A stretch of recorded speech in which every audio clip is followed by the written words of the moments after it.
But intro. It's intro time. Shush. Everyone shut up.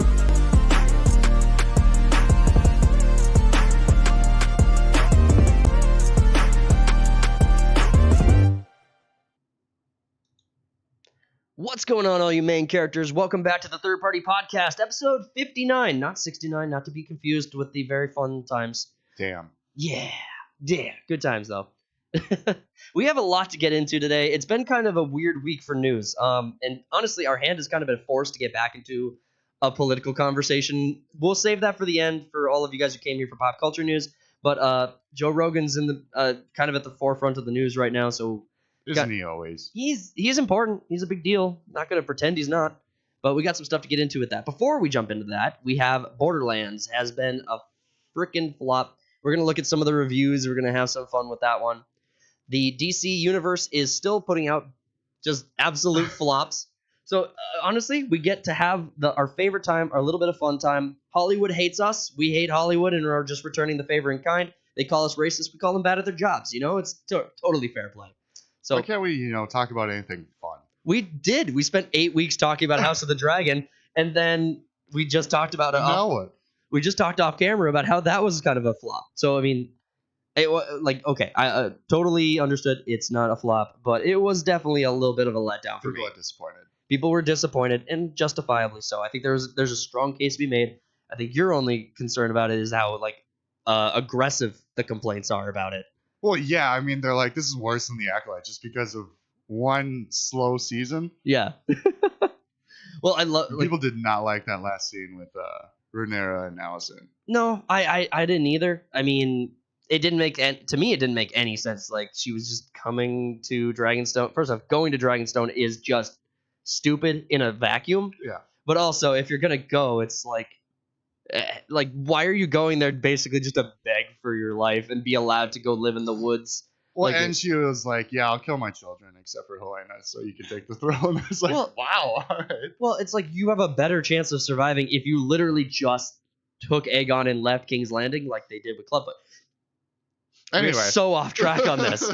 Dude, what have you been up to this week? What have you been watching and listening to? Oh, I've just been playing shitty games.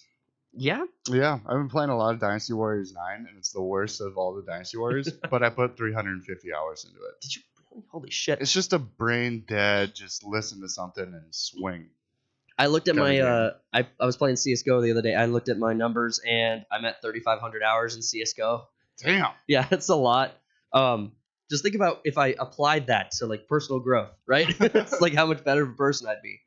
Although I am. What if I put that 3,500 hours into, drawing or something? Becoming the I could learn 3 different languages. I could become the next Fuhrer. No, just he only put 4,000 hours in, so I could beat him. You just got to get rejected by Art Institute. I've been there. I've been there. Box, consider it checked. No, I've been recapping on a bunch of old movies, but I started going back to the DC animated films. Obviously, Cape Crusader was going to be at the top of the news for us this week, or at least one of the main stories this week. So I went back, watched Apocalypse War. I queued up and finished Young Justice, which isn't really a part of the canon or canonical animated universe, or at least not the animated films. They're not aligned at all. Right. And I mean, there's even a pretty strong argument for the DC animated films only loosely being tied together.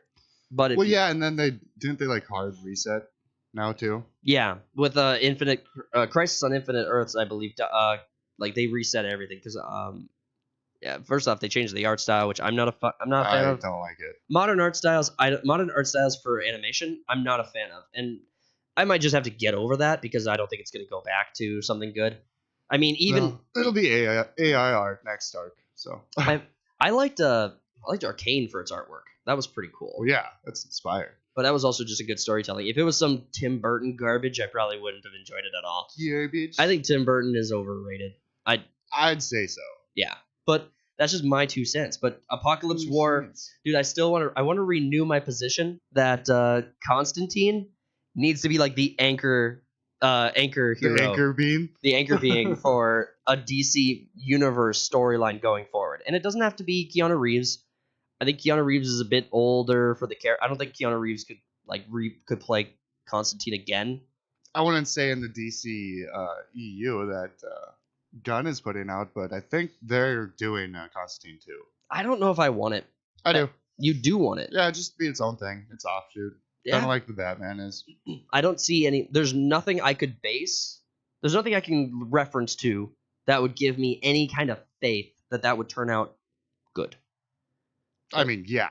Like even like We had zero benefit of the doubt when it comes to projects coming out. Well, and even like Keanu Reeves specifically, I want to give Keanu Reeves the benefit of the doubt. He's such a good person, like, or at least he's portrayed as such a good person. You know, the news, you know, the media, you know, big media, big market media. Yeah, you know what I'm saying. Sure.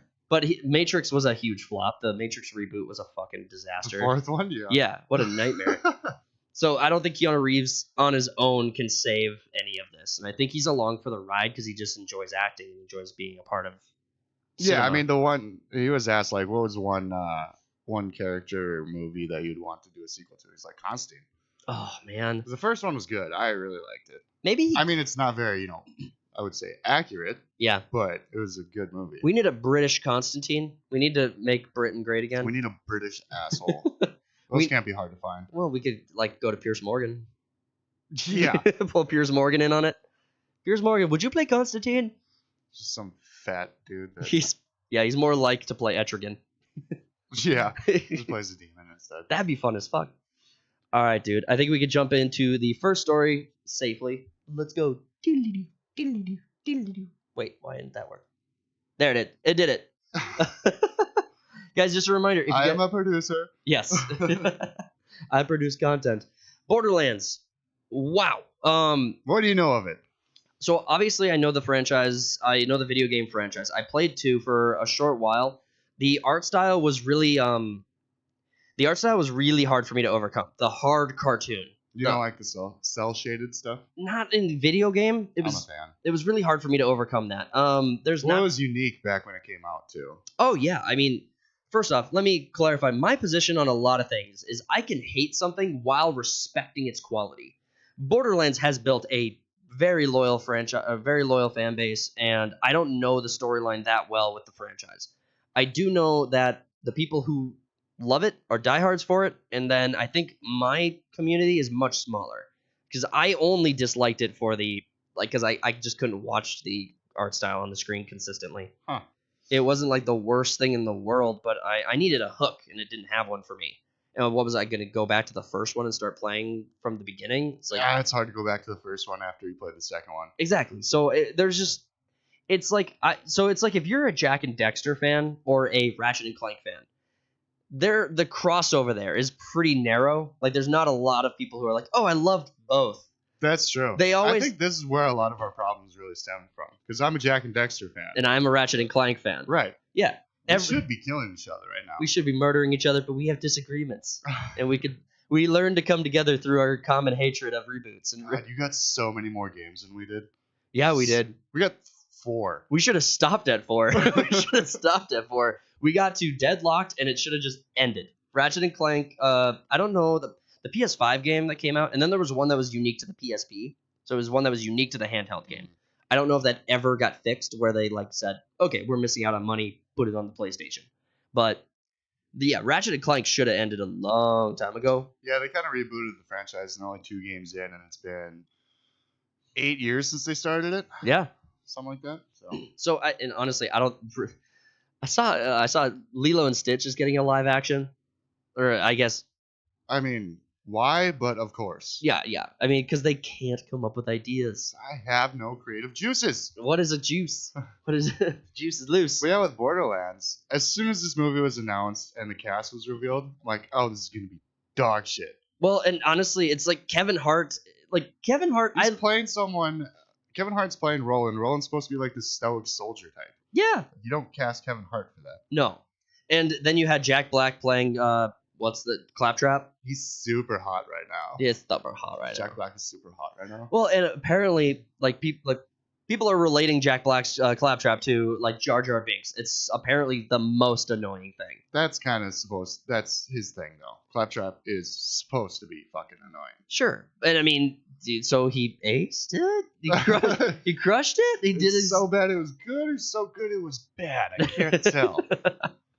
But and then you got Kate Blanchett that's 55 and she's playing Lilith, which is like a 25-year-old. Yeah. I The mean, cast is so out of fucking order. well, and I mean, I don't even know what the story is about, but they should have just adapted Borderlands 2. so the story is Tina. Is that the little yeah. girl? Okay, yeah. Tina bunny is is. apparently a princess of like Atlas Corp or whatever it is. First off, I don't know Borderlands. I could be forgiven for not knowing Borderlands because I've already said I didn't play the base games. I'm just going off the synopsis that I've observed through like reading through the reviews and following up on people who are I don't talking. think that's a thing. Atlas. I think she's just that she's connected to it in any Well, way. I think her dad is like the head honcho in this movie. Right. Her dad's the head honcho. She runs away, and so Lilith is like going to get her. I guess like she's a big time bounty hunter. Is that right? Something like that. Vault Hunter. Vault hunter. Same thing. Yeah, it's the same thing. You're screw you. So You're not okay, gonna so what watch I'm it. getting is that it has basically nothing to do with Borderlands. It's just taking from the games and just making shit up. Yeah. Apparently Tina is just this rebellious like demolition kid who's just really She's annoying. Batshit crazy in the games. Yeah. And then Lilith is just this stoic badass boss babe. Kind of. Then you have Krieg, who's just Krieg. I guess Yeah, he's he's a psycho. Yep. He's got split personality. What's the doctor's He's name? almost like twice from My Hero. I'm surprised that the biggest complaint that has not come out of your mouth yet is not about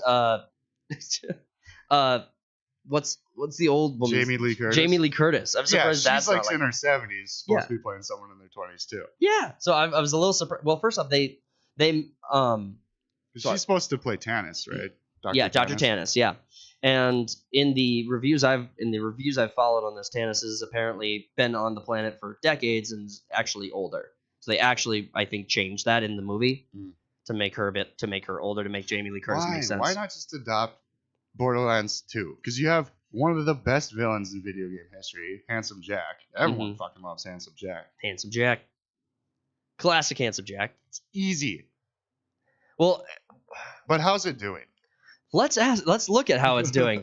So let's ask the internet. On the IMDb, it's got a 4.3 out of 10, and that's got a lot of reviews. So first off, so it's got a ton of reviews, almost 4,000 reviews. This movie is going to die in theaters. This movie will not carry.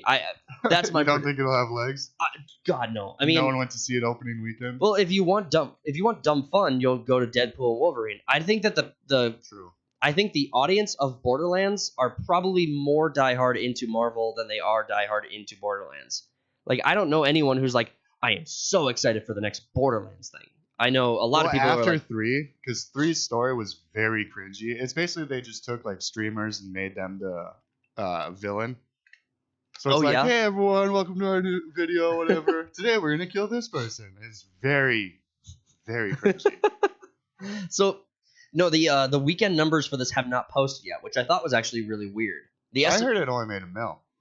Oh, that would surprise me if it made even that much. Because who's going to this? So it is I didn't realize it was out until people started talking about it on the internet. So who is this for? So the video game community who might be interested in this, first off, these are the same customers who have been like overly analyzing and critically addressing video game culture right now. Like the people who are like intently observing Borderlands are also watching all of these video game franchises just get absolutely ruined by modern gaming and AAA studios. Then, so your pitch is to them that we're gonna make a live reboot of your favorite video game, assuming Borderlands is their favorite video game franchise. It's like if I went to you and told you we're gonna make a live action reboot of Mass Effect. Which they're doing. Yeah. How does that make you feel? I don't want it. Yeah, I don't want it. Jon Snow this shit. I don't want it. So yeah, so Shepard, the Reapers, all of that good stuff. God. So you know they're gonna use FemShep too. FemShep? FemShep. Female Shepard. Yeah. But apparently it's all done on a 40 screen. They just terrible acting. Apparently the action scenes are very filmed close-up shots where you're shooting at the camera or just off angle, so you don't even really see the combat. They add muzzle flare to the guns and just do nothing practical with this. So, but the action scenes. I kind of want to see it out of curiosity now of how shit it is, but I'll wait for it to come out on streaming. Sure. The action scenes, apparently that's all this movie has going for it, but then they're just shot poorly. Yeah, people are saying that like Borderlands comedy in general can be cringy and just like kind of like over the top. But it's meant to be. Apparently, it's even worse than this. Yeah, and apparently it's supposed to, I mean, in video games, it's meant to be like a passerby thing. It's meant to be like filler content. Like you're in the game, you're playing the game, and it's just filler content. It's just sound cues that they're sending at you or cutscenes that are meant to just fill the content between missions. Yeah. So it's not meant to occupy your mind for 30 minutes. True. Or for even an hour and a half, 2 hours. So yeah, this movie, hour and 42 minutes, apparently nonstop action with no action. Yeah, So, apparently they cut a bunch of stuff out. Some people said it was supposed to be rated R, and they cut it down to be PG-13. I think they just cut it down for time. oh, probably. But I mean, if you're gonna do this movie, and your desired audience is the Borderlands fan base, It's supposed to be like gory. You should go for rated R. I mean, that fan base, grew up with the target audience are people who grew up with Borderlands. Like they're a bit older now. They're not like ancient, decrepit, but they are. I think the first one came out in like 2009. So. You could argue that you just make it a PG movie. It's a very watered down version of it. Oh yeah, and Jack has his shirt on, or Krieg has his shirt on. The whole story just takes place in Tina's head. Oh, that'd be. She does run D&D sessions. I love D&D. There's like 2 games about it. I love D&D. Like the character Tina runs D&D sessions. Mm-hmm. Oh, okay, got it. I didn't know if like the actress ran D&D sessions. No. It was like outside of acting, she's like a hobbyist. Because I would actually. No, it's like an in-universe thing.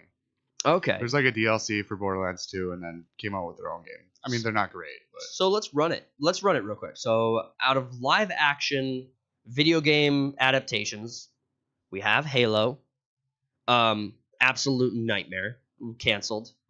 Canceled after season 2. Might find a home on Amazon. That's really the only company who might take Amazon's it up. Just picking up shit. Well, so that was a meme, right? Long time ago, Netflix was the one that was just say yes to everything. Just say yes to everything. So Amazon might be adopting that strategy. I mean, it worked for Netflix. It did, and Netflix survived. I think they're still king. I think Netflix is still king. Yeah, the bar is like very high. Netflix is on top, and then like way down in the bowels of shit is probably like Max next or something. Probably, yeah. I think Paramount Plus has some original content on it that's actually really enticing. Yeah, well, I was talking about profitability. Right. Okay. Gotcha. Netflix is the only one making money. Right. Paramount Plus is looking to sell. They might sell the Max. Sell. Which the stocks. Tulsa King, Mayor of Kingstown. Those 2 shows specifically. Yellowstone, obviously, are Paramount Plus IPs that are fantastic. Paramount and Nickelodeon are like owned by Viacom, so they got South Park too. They got South Park, so Paramount has a lot of value. They just can't capitalize on shit. What sucks now is one, they're not making that much South Park content. They're like 40-minute episodes or whatever once a year, once every 2 years. And it's on Paramount, so nobody's seeing them anyway. Yep. Yeah. So for video game adaptations, there's a lot of shit ones. Yeah. What is your favorite one? Ooh, my favorite video game adaptation? Dude, that's not fair. Live action.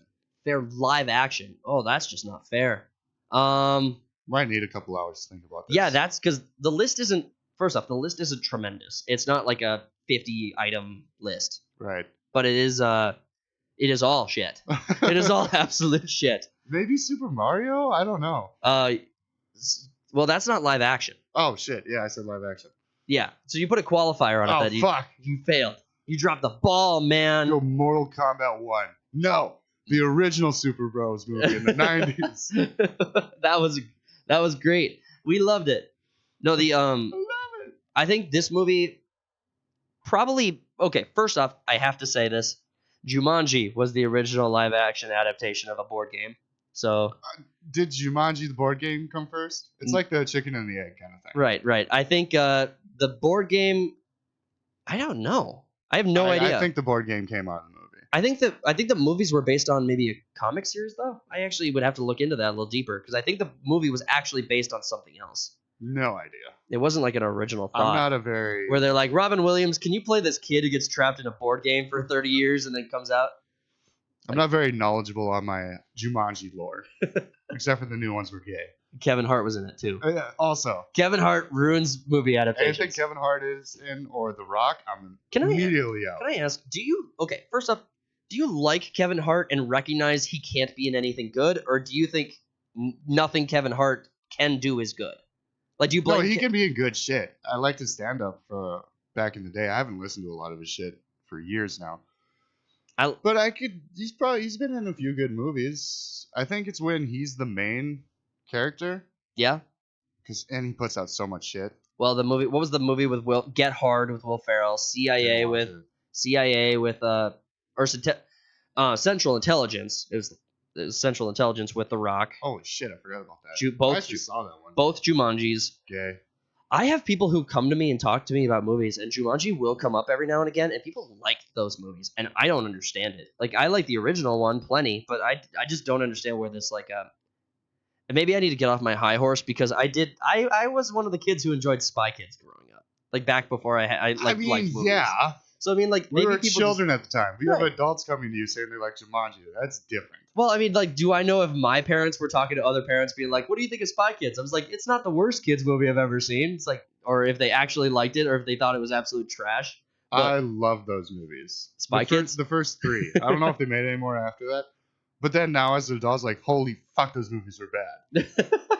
You want to know what movie came to my mind the other day that I hadn't thought about in a long time? Was Small Soldiers.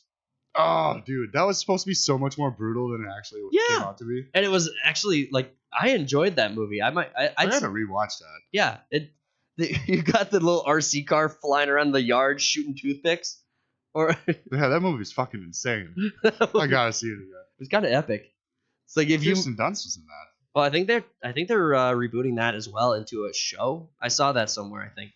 I don't want it. I'm just saying. I think it's happening. I don't want it. Now but while we're still on Borderlands, let's talk about the review. So obviously we pulled up IMDb. IMDb has pretty generous a scoring system here with 4.3 out of 10. Let's look at Rotten Tomatoes and just get a better sense of what the community is thinking. So the community at only 250 verified ratings is at 50%. The reviews are at 10%, and it started at 0.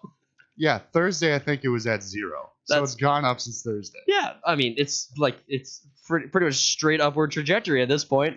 It's like can't go any lower. You can't go any lower. I mean, just by virtue of bottom, it's only up from here. This is, I think, literally the worst I've seen on Rotten Tomatoes. I'm not being hyperbolic. I don't know if I've seen like a 9 or an 8. For a big budget blockbuster kind of movie, yeah, I would say so. Well, I think Velma even got like 21% on Rotten Tomatoes or like 11% on Rotten Tomatoes. Like, we're looking at. Oh no, that's not. This is Rotten Tomatoes. Yeah, sorry. I was thinking that was just critic score. Yeah, because remember we did the review of Velma previously on the channel, and that was so horrible. That hurt to watch. We only watched one episode. Did you go past one episode? Yeah, I watched the second episode and I was just like, I tapped out. I just remember there's only one part that actually made me laugh. It's just how insane it was. Go to the funeral and start singing My Pony. That was hilarious. That was pretty damn funny. That was it, but there was something there. There was that moment. Like, I want that at my funeral now. I got you. I mean, I might be the one to cause it, but chicks twerking on my casket. For some reason, that's a thing now. Yeah, apparently. I've never wanted the U.S. to lose more than I did this year in the Olympics. Like, we need to. We don't deserve it. We need to lose hard. Stop. We need to. I think it was the Japanese basketball team was talking shit to the U.S. team about not having Caitlin Clark on their team. Oh yeah. Well, it's like, you're not going to win without her. Yeah, you are absolutely not going to win without her. And I don't know that. First off, the Olympics, female basketball. Nobody cares. Yeah. It's like you're going to get an audience of 20,000 people at most. It's like that's viewership around the world. Yeah, it's global. That's not people that are there. I love how the Japanese female basketball player goes up to the Americans like, "You're not going to win without Caitlin Clark." It's like, who cares? Like, who gives a shit? Like, Caitlin still won't mean anything. Yeah. Staying on Borderlands though, let's compare it to Deadpool. So Deadpool and Wolverine. First off, I concede. I was wrong. Again. Like, you're close. I was pretty damn close. I think I'd almost give you the win. Well, and I think I had some precedent to lean on with this as well that I didn't realize going into it, but I recapped my position throughout the week. And so let me just clarify what we're talking about. Last week's episode, we were talking about Deadpool and Wolverine because it was just on such an upward trajectory. Before I finish what I'm saying, let's look at review comparison. So 10% with critics and 50% with audience score. And with Deadpool, we got 78% with critics, and no one really cares what they have to say, but 95% with the audience score. I'm actually surprised that it's that high for critics. I am too. You had after it came out, you had all the news about Deadpool and Wolverine talking about how it had no gay characters in it, and so we hate this film. No, the gays are mad because of the gay jokes now. Oh yeah. But that's never gonna stop. Don't stop. Are you ever happy? Can't stop, won't stop. Professional victim. But but with Deadpool and Wolverine, my position last week was that it would cross 1 billion this week. That's what my position was. Within a week, it was going to cross that billion threshold. And when we made that film, when we made that podcast, it was at 680. I think it was like 680. 648. 648. And I thought 38. No, it was over 600. I think it was 680. I think, but I think it was at 680, mid 600 million. And I thought it was going to cross into the billion this week. It got really close. So you needed around 3.5 million ish. 3.5 million. And you got 348 million. I got so close. No joke. I was so close. I was gonna do okay. So it is currently at. I don't know if you guys can see that clearly enough. Let me screw this up totally. Yeah, there it is.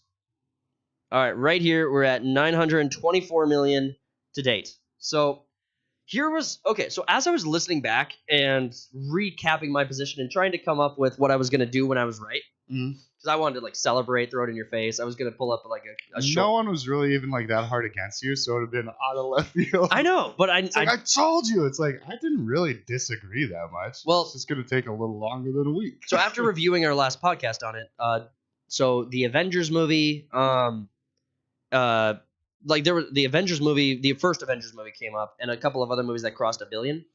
And some of these movies that crossed 1 billion got there within 11, 12, 13, 14 days. And so not necessarily thinking that Deadpool and Wolverine was going to be like a $2 billion movie, but I figured I knew we were going to get there. I figured if we were going to get to 1 billion, if this movie had that destiny to get to 1 billion, it was going to get there pretty quickly. And so I thought 14 days, 15 days, I thought we had it. So it's just outside that window. This weekend's here. We're gonna probably see this cross into 1 billion next week, and then I'll be wrong again. It'll get to like 999 It'll million. Just stop. They take it out of theaters because they're gonna take it out of theaters early and put it on Disney. Wow, just to promote Disney Plus instead of making hundreds of more millions of dollars in theaters and also giving theaters money. You see, they just got to make money. They just put it on their shit platform that no one fucking cares about. True. That's just science. That's just a really dumb CEO decision. They have a bad CEO. I mean, they're just bad at decision making. Oh yeah, they are. But Deadpool and Wolverine will probably cross 1 billion. It doesn't need much longer to do it. I mean, maybe 75 million on this movie in one weekend is totally possible. You have people who are just not able to get to the theaters who still want to see this movie. Yeah, I know. And it's all few timing. People that haven't seen it yet. Yeah, they still want to. So, Deadpool and Wolverine, absolutely amazing movie. Borderlands, absolutely shit movie. Surprise! They did it. They created a piece of shit. Hollywood made a mistake. Yeah, I feel bad. What? You know Bobby Lee, the comedian? Yeah, I mean, I don't care for him, he was but talking about. I was watching his podcast back in the day. He's talking about how getting a role for Borderlands. Oh God, as what? I don't know. He's a small character, like whatever. Physically small, he's kind of plumpkin. Oh, and I think he mentioned the other week that he wasn't looking forward to it coming out. Oh man, I think everyone knew it was going to be a pile of shit. Wait, just for clarification, is he in this? He's in it. Okay. I didn't understand what you were saying. I thought a long time ago he was discussing the potentiality of being in it. They started filming in like 21 during the pandemic and whatnot, and then Eli Roth, the guy who directed it, left during that time too, so they brought someone else in. So it was a big clusterfuck. Right, and Bobby Lee, the obvious choice, right? Yeah. So was Bobby. I don't care for Bobby. Loves Bobby. I don't care for his stand-up, but I love how listen to his podcast. My favorite thing is when he had a Theon, or no, not Theon. Theon Greyjoy. Theo Vaughn. Yeah. Theo Vaughn. Come on, cut me a fucking break on that one. It's not like we're like close. Go on. When Theo Vaughn was on, Bobby asked him like, "What do you think I am?" He's like, "I don't know." It's like, no, seriously, what? Like he asked Theo to like. No, he says like he's Chinese or some shit. Well, Theo got it right, and Bobby like has like a freaking. Bobby's Korean. Yeah, I know. Then Theo got that right, and so Bobby Lee just like goes over and hugs him. I think I'm trying to remember. No. It was a good time though. I had a blast. It was all fun. Did you? No, I'm just talking right now. I think the Bad Friends podcast is pretty dang good. Yeah, I watched that religiously for a few years, but I've been dropping off of comedy podcasts. Yeah, just not as funny or just not as good. Just getting old. Yeah. Seeing same comics talk to each other for 5 years. I like listening to I like going back to Flagrant every now and again. I'll only watch that if there's someone on there that I like. All right. Let's jump into the next story. We are talking DC, boys. Staying in the superhero genre. Superhero. Yeah. Did you play Suicide Squad? No. Why not? No, because I value my time. It's from the creators of the Arkham Knight series. Oh yeah? Tell me more. Like I mean, no one that worked on the Arkham Knight series still works at Rocksteady. They're all freaking gone. It's a whole new. They closed that studio. Didn't they close the studio? Rocksteady? Yeah. I think they're going to. Oh, okay. I didn't know if it was just layoffs or if they were like actually shut down. Here's the headline. Warner Brothers Discovery reports game division saw 41% decline in revenue as Suicide Squad Killed the Justice League has lost over 98% of its players. So it lost 3 players this week, guys. I was going to say, what is the math on that? Because I think at peak, when it like dropped, had like 100. 1,000 at the most. Yeah. So there's concurrent players, yes. and then it was just slowly going down from that. So it's got like 20 people still playing the game. It went up to, I don't know, 1,500 when Gay Joker dropped.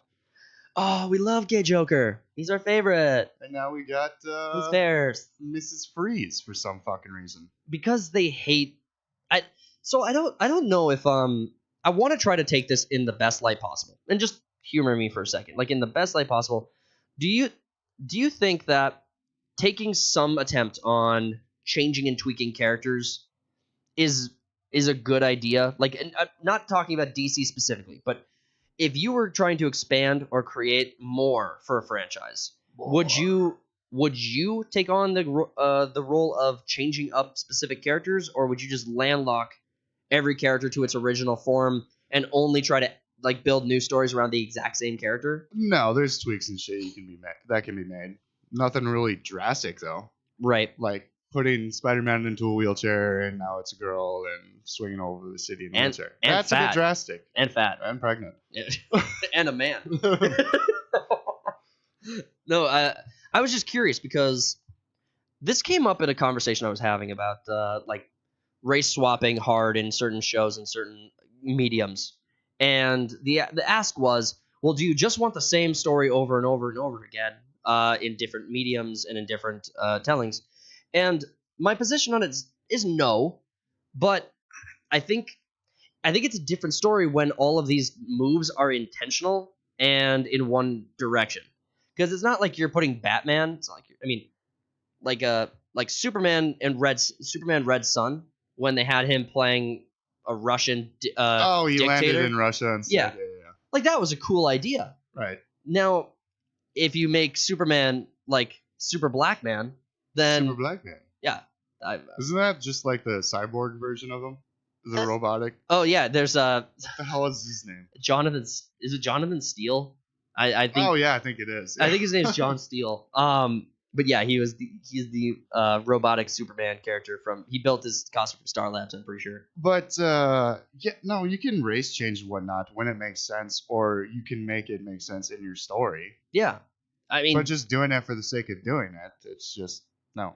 Like there's like other the Valerians or however you pronounce it in House of the Dragon. That was race swapped, but it made sense in the story. It made sense. It worked. The hair's still gonna bug me every time I see it, but all right. But fine. You know what? White hair. I guess that everyone in the East just had white hair. I want white hair. Just dye it. You should start with any hair. No, it's not that bad. It's close. You bald fuck. You ugly motherfucker. Fuck it, I'm shaving everything again. Make it look like I have cancer. No one at home is gonna know what we're doing. Like, so Cody is bald. No, he's not. He's not. He has some hair somewhere. Yeah, Right. no one gives a fuck about Suicide Squad or Mrs. Freeze. The game's dead. I'm surprised they even dropped another DLC. I thought it was just gonna. Well, they probably had it canned and ready to go. I mean, a lot of these studios have the DLCs stick already out ready. for another 3 months to play as female Freeze. Do it. Do it. Doesn't sound very enticing. Well, all the Justice League members are dead. You killed them. That was the whole point. Well, yeah. You kill all the Justice League members. Now there's more. You just add Justice League members. Yeah, what do you just keep on replaying the story over and over again as different Villains. characters? What is your take on the Suicide Squad as a canonical entity? Like, I don't really care for it. Like Harley Quinn, Captain Boomerang, the King Shark being a Not shark. interested. Well, first of all, none of the villains are that interesting to me. Maybe Deadshot, Deadshot's pretty cool. but other than that, I don't care. We had a character in the comic book that might be that's kind of identical. It wasn't based on him, but it was really hard to not see similarities when we were like creating him. We're like, did we just create Deadshot? Wait, in your book? In our comic book, Oh. yeah. In the comic book we're working on, we just asked ourselves, did we just accidentally create Deadshot? And they're like, do we leave it in? It's like, It came out organically. It came out organically. It's like we can't have any character that's just really good at shooting guns. Like, is John Wick a ripoff of Deadshot? Like, It's so like is like Derek? a guitarist just playing like a riff or whatever. It's like, oh, did I just come up with that? And then it sounds like fucking like under the water, under the bridge or whatever. Exactly. So yeah, so we happened across it unintentionally. There's Fuck. out of all superpowers that exist, all of them have been used. Good shot. There's very few unused superpowers. You got to get very creative, like My Hero, where it's My just Hero. some random fucking quirk, and then Well, and they called, like, I love how they call them heteromorphs. Like, all the bad superpowers are going to be called heteromorphs. We're just going to have this entire category of shit characters. the one that changes your physical appearance. Yeah. That Get out of your hetero. you normity. I love how in like my favorite My Hero Academia abridged content, Bakugo just calls everyone a normie. It's like, get out of my way, normie. Oh, he's calling everyone extras all the time. Yeah, so it's hilarious that they kept changing It's it. my story. Suicide Squad. So the reason we brought up this topic is obviously because this is not okay. So every game studio is struggling a bit right now because first off, they got, I think DEI Detected, like Sweet Baby Inc. Detected, are awesome for the community because they are just punishing these AAA studios who just won't stop making garbage, and now they can't hide it. Right. And- Everyone's scared, and everyone's spending way too much on making games. Exactly. It's like the budget inflation. Like Hollywood and gaming is insane. Oh yeah. Well, and there was that legislation that was going to get passed, like that's being proposed in the EU about, and I'm mixed on this. Asmongold had a video breaking it down. So it's "Don't Kill Games," I think is the title of the legislation. I might have that wrong a little bit. Comment below if you know the actual title of the legislation we're talking about. But the proposition was a game studio would be required by law to maintain the game, or if they wanted to abandon the game, they had to leave it in a playable state. So for like open world games that require a server to run, you have to leave it in such a way that that another entity could put it on their server and host it for the community to continue. Oh, that's cool. It is cool. Weren't people doing something like that with like Battlefield? Well- Just had some random people who were like, hey, Battlefield, OG Call of Duty, Titanfall is a better example because Respawn actually went through with the sickle and the Reaper and took them out, and actually like just Activision did this too. Activision had all of these like third-party entities that were hosting servers to keep the OG Black Ops and old Modern Warfare lobbies up, and they went through and I don't think it was called copyright, but I think it was some sort of legal infringement upon their permissions that they had. That you just don't get to host our game. You're not allowed. You can't have a copy of our code. no fun for you. So that there's a mixed bag with that because there's no outline for how it would exclude independent developers, and I don't even know that it necessarily, from a principled perspective, I don't know that it should exclude independent developers. It's like, if you're making your games, either make them in a way where they're self-maintained, or allow the community to use them. And make it illegal to have single player games or games that could be played single player to be online only. It's like, fuck, dude. Well, and look at like Nintendo with all the old games that they've put out over the decades that they won't put in the Switch store. So you can't purchase Pokemon Yellow, right? The old Game Boy game. You can't purchase that on the Switch. Yeah. You can't purchase these older, and I'm just using like Pokemon Yellow as an example, but a lot of these older Nintendo games you cannot purchase. You cannot give Nintendo money to keep playing those games. You have to go to these like almost pawn shops to find the original, or you have to go get a ROM hack, which Nintendo frowns against and is trying to find ways to close. So all the emulators and shit. Yeah, exactly. So Nintendo says they hate emulators. They hate that you keep pirating their content, but they refuse to give you a means of playing it, like a legitimate pathway to playing it. Yeah. My biggest gripe is like, all right. So, like I said earlier, I was playing Dynasty Warriors 9, and it's like, well, let's check out, see if there's any new Romance of the Three Kingdoms, which is a strategy version of the same time period. Yeah. And 10 was my favorite, and I saw the remake in 8, which is cool, but you go on Steam and try to play all the old ones, they're only in Chinese, and they refuse to re-release the English versions. Yeah. It's like, why? Well, I don't know why. The motivations are a little weird. Maybe there's a business strategy here too, like eventually, because Nintendo did release the Nintendo Super the classic devices with a bunch of preloaded games, but even those don't. Right. But even those don't come out with like the Game Boy games or Game Boy Advance or SPs. Like, so there's a lot of games that are being left behind. This is probably a better example. Lord of the Rings Conquest, Dragon Ball Z Budokai 3. Like, those two Xbox 360 games were games I freaking fell in love with. Lord of the Rings Conquest is one of my favorite Lord of the Rings games. Dragon Ball Z Budokai 3 is my favorite Dragon Ball game. I think they kind of remade it with something called Dragon Ball Infinite. I saw a couple of streamers playing it. It looked identical, but it was like a similar mechanics and identical mechanics and gameplay. So I haven't explored that much. But they never brought back. I think the only way to legally play those games is to go find hard copies, because they're not in the backwards compatibility store for Xbox, and they're not online to like be played with through unless you're on Steam. I'm pretty sure they're available on Steam. But yeah, these older games just are not being promoted through their main platform. It's like you should be allowed to, if they're not going to sell them to you, you should be allowed to run your own. Like, they shouldn't get copyright protections if they're not going to try to use the market to sell them. I don't know. That's all of that to be said. Last week we didn't get to talk about Cape Crusader, so let's touch base on that. Cape Crusader is Bruce Timm's, Bob Kane's, their project. It produced by Jar Jar Abrams. Jar Jar Abrams. It's reminiscent of Batman animated series, which growing up, is it supposed to be a continuation or some shit? No, it actually takes place in like the past. Like, I think it takes place in like the like an alternative timeline of the 40s.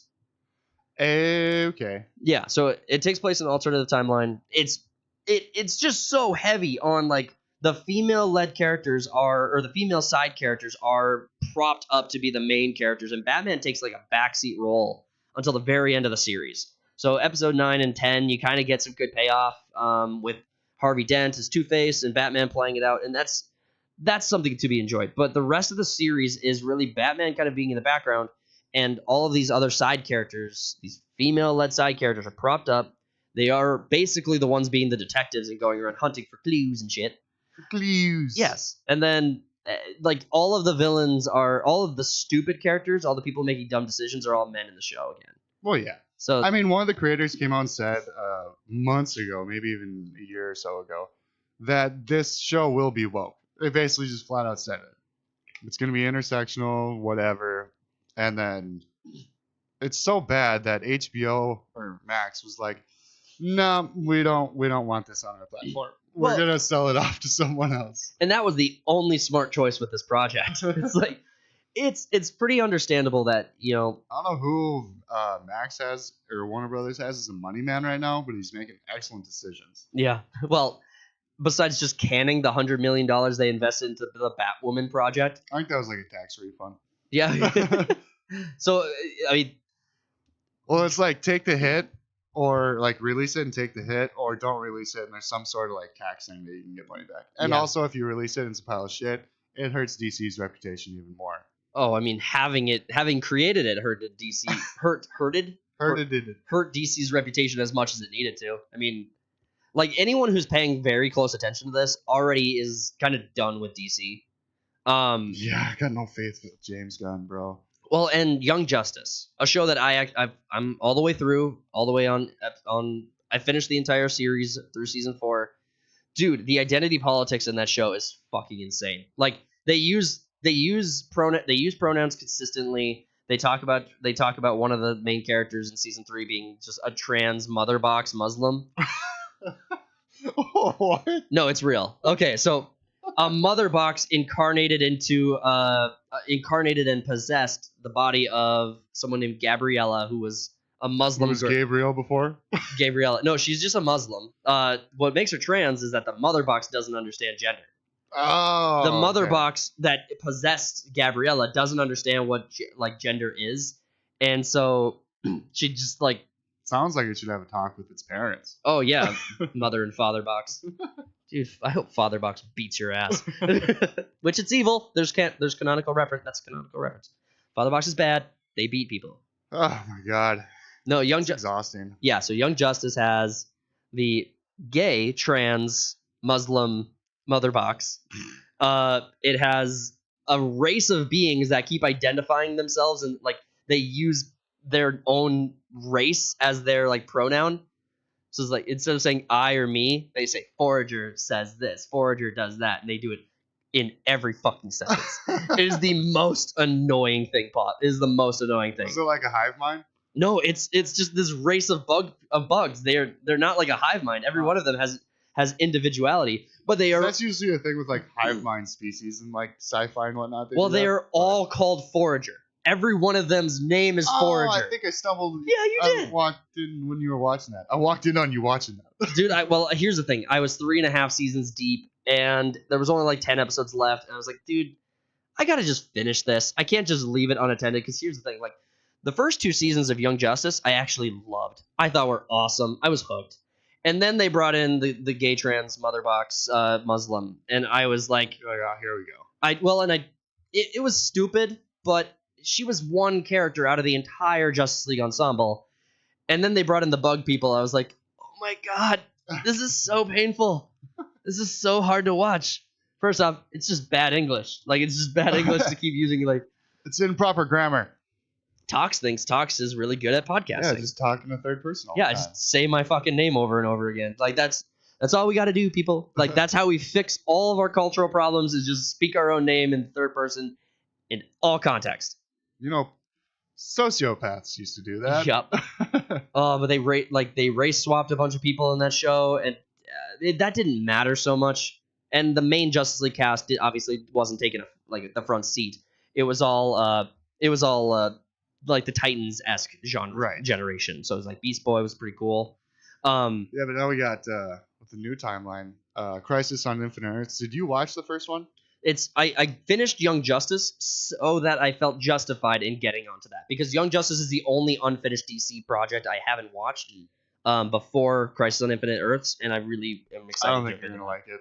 You don't think so? I mean, I didn't really like it. A lot of it doesn't make sense. I mean, obviously, because you're bringing in multi-dimensional, or not multi-dimensional, but infinite realities, basically. Well, the thing right away, it's like, this does make sense. The reason I'm interested in watching it specifically is because Constantine in the movie with Constantine, where he's trapped in the House of Mystery, that was a tie-up to a storyline for Constantine that I really felt was unfinished. And so they bring him into Crisis on Infinite Earths, is my understanding, as that character. He's like out of the House of Mystery now. I don't remember. And so I really want to know what happened with Constantine. That's all I care about. Like the Flash aspect of this, the multi-dimensional being that keeps blowing up planets. I mean, it's just a screen wipe that goes across the Earth and it's done. Yeah, that's it. So I'm excited. I'm stoked. I'm here for it. No, DC Animated has like a really good reputation of good movies. Their TV shows, especially from the mid 2000s, were awesome. Like Teen Titans, DC Animated. Yeah, Teen Titans. Teen Titans, obviously, like one of the peak animated shows on Cartoon Network at the time. It was like the only one at one point. They just kept on replaying it. True, but then you also have Batman animated series. You have the Justice League animated series. Justice League Unlimited. Yeah. Batman Beyond. Dude, there was so like everyone who's younger than us should be so fucking jealous that we had such amazing shit and they have such garbage. Like, and it's not even no one's watching shows anymore in that generation. They're all on fucking TikTok. Fair enough. God, we are really dating ourselves with this podcast. Like, we are really making ourselves look like old people. So, well, we got to get on to our last topic if we're going to. So, with that said, let's move into our final topic of the day. And we are back, I guess. We are going to be doing politics, I guess, every now and again. I still have the same reservations I had when we talked about Destiny. I don't like doing politics in this media, in this medium. Like, I want to be talking about politics in politics integrated with pop culture. Right. So, I mean, there's such an overlap here because the entire culture war community is just buzzing and hive minding around this topic. So we have to talk about it because there's not a single one of the content creators that we follow who hasn't mentioned it. Or isn't at least talking about it. So let's get into the story. We're going to be talking about Joe Rogan and what's happening with the RFK endorsement. And before you say anything, Joe Rogan, this is what we have pulled up right here. And actually, I'll zoom in so it's a little easier for you guys to see. Joe Rogan has already come out and said that his comments on his podcast were not an endorsement of RFK Jr. If you don't know what we're talking about, Joe Rogan is having a conversation on his podcast, which he is out to do.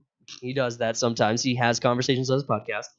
And it came up that he believed Kamala Harris was likely to win. And he talked. Yeah, so he said Kamala Harris probably going to win. No. Yes, he did. Did he? Yes, thank you.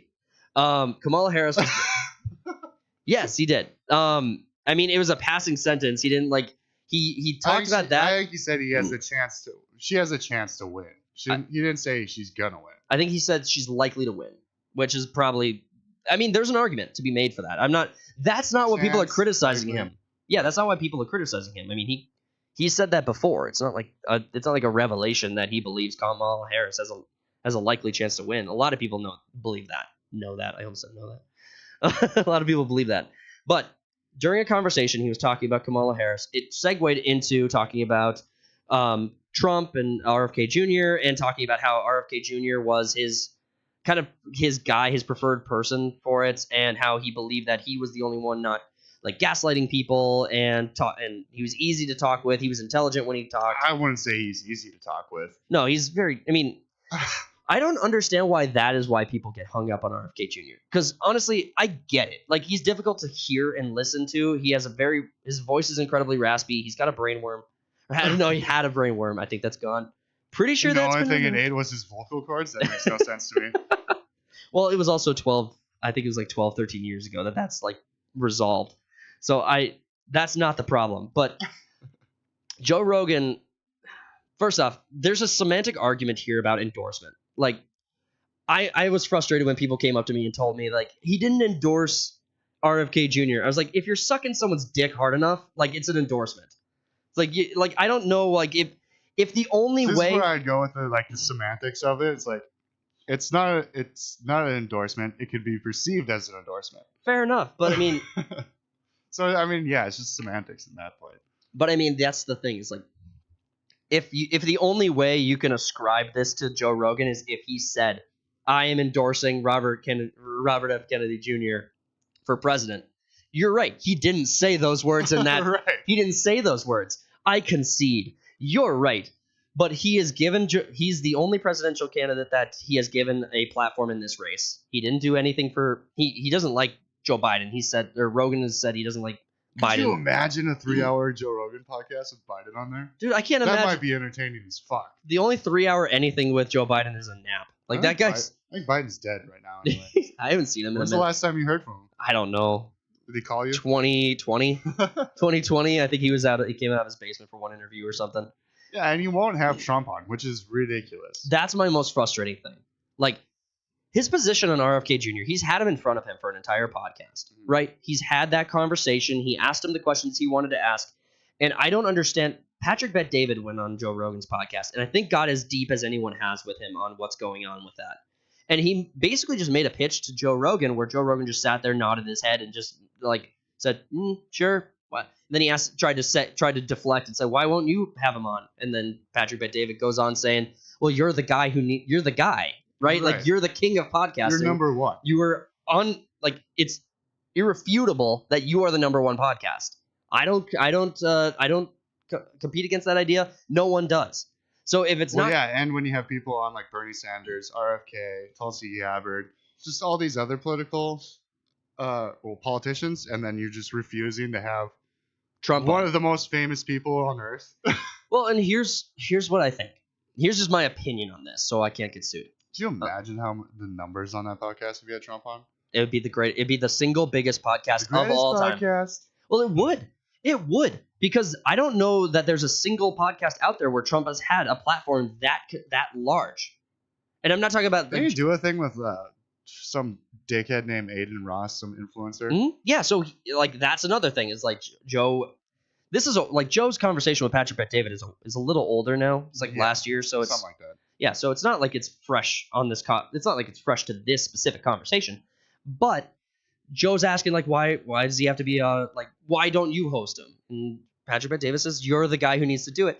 And then Vivek goes on every podcast. Yeah, Vivek goes on all of them. He's still doing podcast interviews with like Mark Cuban was the other day, and that was that asshole. Yeah, that was an interesting one to listen to. I did get a couple of takeaways that I hadn't thought about before. Doesn't change my position on the topic at large because Mark Cuban's an idiot, but I mean he's a genius financially, right?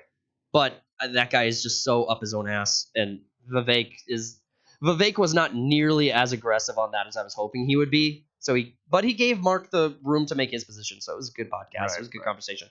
Joe Rogan not having Trump on feels incredibly personal.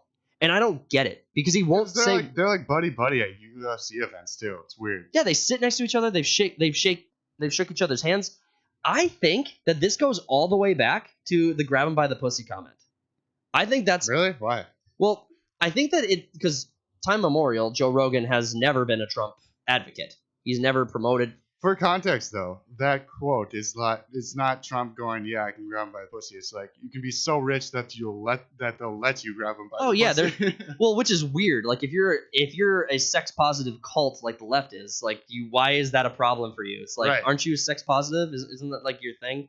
Aren't you guys grab him by the non-gender? Grab him by the dick. Grab those women by the dick. Sexual organ. grab those chicks by the dick. No, it's all fun, but I think I think it goes back that far because I think Trump getting into office in 2016 broke so many people's brains.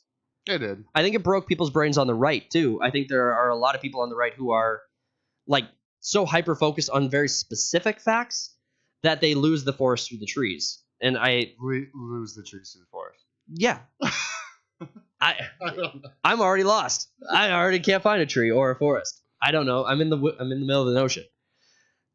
I think that it goes back that far because Joe Rogan he's sung Trump's praises. Let's actually read his tweet here real quick. So, in response to people saying Joe Rogan's comments were an endorsement of Robert Kennedy Jr., he responded. For the record, this isn't an endorsement. This is me saying that I like RFK Jr. as a person, and I really appreciate the way he discusses things with civility and intelligence. First off, that specifically, it's like completely void of completely ignorant of the idea that Trump ever does. It's like Trump has had so many civil conversations. Like people bring the hate to Trump. He doesn't bring the hate to people. True. Like that's just absolutely stupid. I think we could use more of that in this world. Well, then why don't you fucking do it? Why don't you fucking do it? Like if you want to just have RFK Jr. on your podcast over and over and over again, which isn't his position. I'm just saying if you're only going to give one presidential candidate a platform, like I don't know. The only thing I can assume here is that it's personal because it's obviously not financially motivated. It's not business related because your platform would grow substantially off of that conversation alone. It's not relationship building because the people you surround yourself with are free thinkers who all want this conversation to happen. So it's not meant to like bolster your relationships or social circle. It's not principled because you'll have other people on who are far, far more divisive than Trump. Right. You'll have the extreme left, you'll have the extreme right, you'll have Alex Jones, and you'll have Bernie Sanders. So it's obviously not a principled decision because that's not what you're referencing. The only thing by like deduction, I might just be genuinely missing something here. Let me know in the comments what I'm missing. The only thing left is personal. I don't see any other alternative. And I want there to be like something that Trump could fix so that he could get on this platform, have that conversation, because I don't care what Elon Musk, what Jordan Peterson, what Tulsi Gabbard, what Tucker Carlson, what Hannity. I don't care if any of them get 4 hours with Trump, 3 hours with Trump. I do care if Joe Rogan gets 3 hours with Trump, because I think that conversation is a unique conversation that only Rogan can host. Yeah. I mean, he's more of like because all the other ones you mentioned are more niche, where Joe Rogan's more like accessible more to everyone. Well, and the reason, and also like a lot of people you mentioned too obviously have their biases. Yeah, but then you have and I want to be clear. I'm not saying that I wasn't rambling off a list of right names just because I think those are the only platforms Trump should be on. The left is so adversarial. There's absolutely nothing Trump can do to have a positive conversation with those people. What big talk shows are on the left anyway? Well, the National Black Journalist Failures of America the convention that happened the other week. Don't you remember? I'm not being facetious. There was like a National Black Journalist convention or something that Trump got invited to. Huh. You didn't hear about that? No, I didn't hear a thing about it. Trump gets invited. Kamala Harris gets invited. They both get invited to this National Black Journalists Association. I'm sure I'm screwing up the analogy, but I don't care. So Trump gets invited, and the first question he's asked is just, how do you justify being so fucking racist? It's like, I'm paraphrasing. I might have seen a clip from that interview. And then Trump's like, dude, you're awful. Was that the one where he was like just saying she was rude and whatnot? Yeah, you're rude. You were 30 minutes late because you had all these technical difficulties. Right, okay, yeah, I did hear about that. Yeah, you suck. So that, like, you suck. You can't have a conversation with that faction. Like, Trump couldn't possibly have a good faith conversation with any of them. Like, right, I guess. And I Joe want that to Rogan's happen. case, it would be more of a conversation, not as like an interview. Yeah, and he's not. They'd end up talking about fucking DMT or some shit. Well, and Joe Rogan's not on the right, so I mean, Joe Rogan's not on the right. He's not. According to some people, he is. Well, they're wrong. Dumb. Talks. Oh, yay! Good times. How's it going? Welcome to the chat. But Joe Rogan is Yeah, that's my mom in the chat. Yeah, that's cool. That's good times. Yeah. Smash a like if you like moms. But he's also saying in this tweet, he's like, I also think Trump raising the Swiss insane fight after getting shot is one of the most American fucking things of all time. Yeah, suck a dick, Joe Rogan. Have him on then. It's so American. If you believe that, have him on. Fucking liar. Maybe he's too busy now. I think Joe Rogan does what Joe Rogan does. Perfectly fine with that. I don't have a problem with you continuing to be the _1 podcast in the world. In fact, I will continue to enjoy your content because I think the conversations you host are incredibly important. I cannot understand how this conversation won't happen. It makes no sense to me. It feels incredibly personal. And I think every time he promotes like this idea that like Kamala needs to lose because it's good for the country, and then he puts up RFK Jr., I'm just like, you fucking liar. You don't believe that Kamala Harris is the worst thing for the country? It'd be fun to have her on the podcast as well. I mean, have them both on the have them both.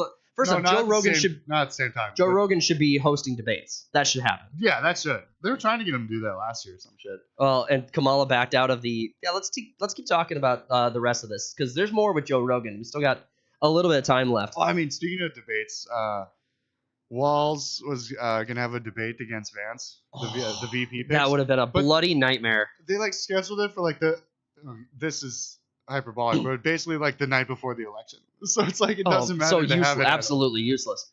But I mean, like, first off, Stolen Valor, Waltz, he's that guy's a fucking joke.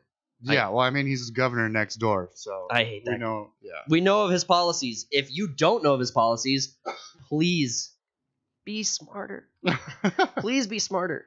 The other thing, okay, so the other big news around Joe Rogan is that there's Tulsi Gabbard promoted this, and I can't find it on her. I can't find it on her page. I'm going to continue to look for it, but Joe Rogan was talking, singing Tulsi Gabbard's praise from like the 2020 election cycle when Tulsi was doing the primary. He's talking about how they don't really believe in the shit that they're spouting. Like, we need a strong female person, POC, blah blah blah, who served. Yeah, and it's like you have all that in Tulsi, and you just throw her to the side. Exactly. Pick up Harris, and then he went on like this little, I wouldn't say tangent, but he's talking about how great Tulsi Gabbard is, and then MSNBC, some fucking intern, I assume, makes this little clip of cutting all the shit he was saying about Gabbard and making it sound like he was saying all those nice things about Harris. Exactly. Which is insane.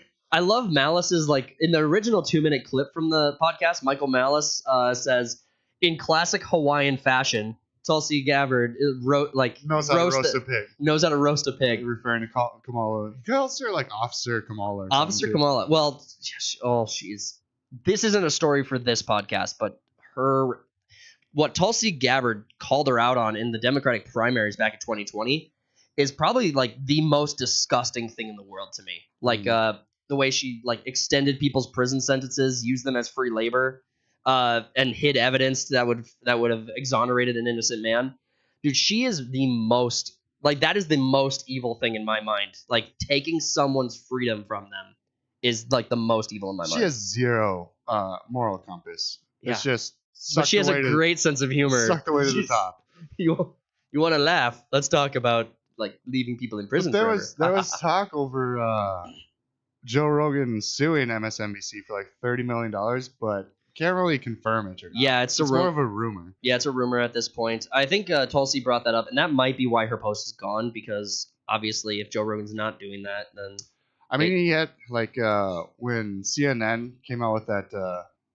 they like doctored footage of Joe Rogan after taking ivermectin. Yeah, they made him look green. Yeah, it's like you had a chance to sue them to hell right there. But he just had the dude on from CNN and roasted him for 3 hours. Which was better. Yeah, I think that's better. Just humiliate the medical expert that CNN keeps putting on. That was funny as shit.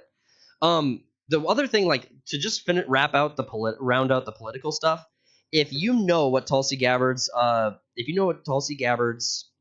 not Tulsi Gabbard's, fuck. Kamala. If you know what Kamala Harris's like platform is, please post it in the comments below so that we know what Kamala Harris's platform is, because out of RFK Jr., Donald Trump, and Kamala, she's the only one of those 3 candidates who has no platform on her website, on her campaign website.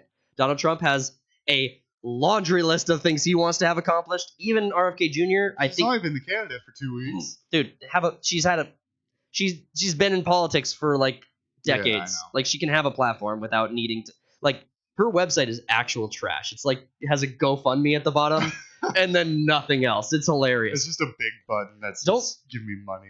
Don't take my word for it. If you're listening to this, go look at Kamala Harris's website right now. It is currently August 10th. It's currently about noon on August 10th.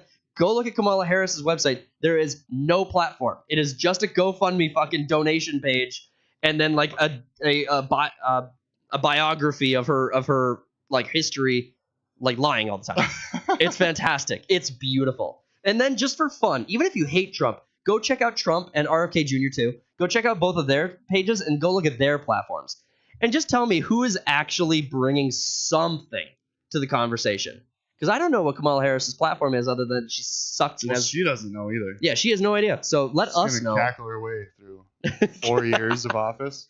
It's all in good fun, guys. We're here to laugh. We're here to tell stories and have a fun time. But I want to thank you guys for enjoying this content. If you did, please smash the like button. If you're new to the channel, subscribe. It's free. It's the best way to help us grow. Share the video out there. Let people know where we are, what we're doing. Tune in tomorrow. We are going to be playing another episode of The Backrooms, Escape Together. Cody's going to be joining us this time, and I am so fucking excited for it. So be here for it. We will let you guys go. Go tell your stories. We will see you on the next one.